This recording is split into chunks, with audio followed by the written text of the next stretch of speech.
Chowmein বানাচ্ছি। এখানে সবজি, মাংস, ডিম সব ভেজে নিচ্ছি।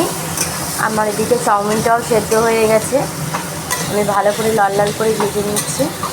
এবার আমি চাউমিনটা, সেদ্ধ করা চাউমিনটার মধ্যে দেবো। দেখুন সেদ্ধ করে রেখেছি চাউমিন, সেদ্ধ করা চাউমিনটাও দিয়ে দিলাম। আমি সেদ্ধ করা চাউমিনটা এর মধ্যে দিয়ে নাড়িয়ে নেব ভালো করে।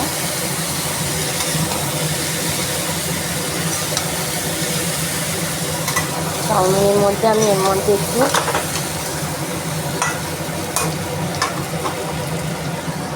সস দেব, সয়া সস দেব,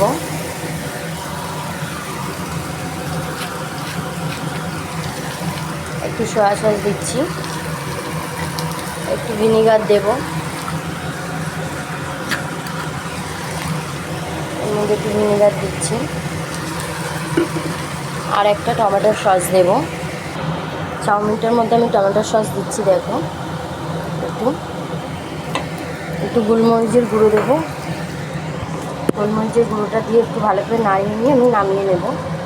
চাউমিনটা আমার হয়ে গেছে।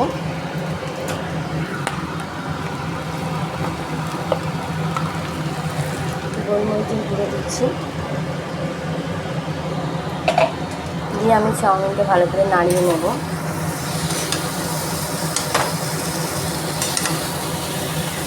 চাউমিনের কালারটা দেখো খুব সুন্দর এসেছে কিন্তু।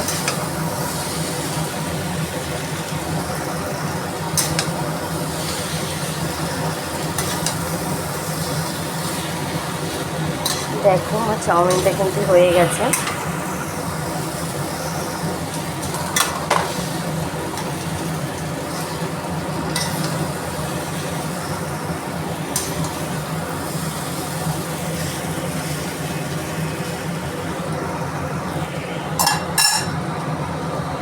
দেখো আমার এদিকে কিন্তু চাউমিনটা রেডি হয়ে গেছে।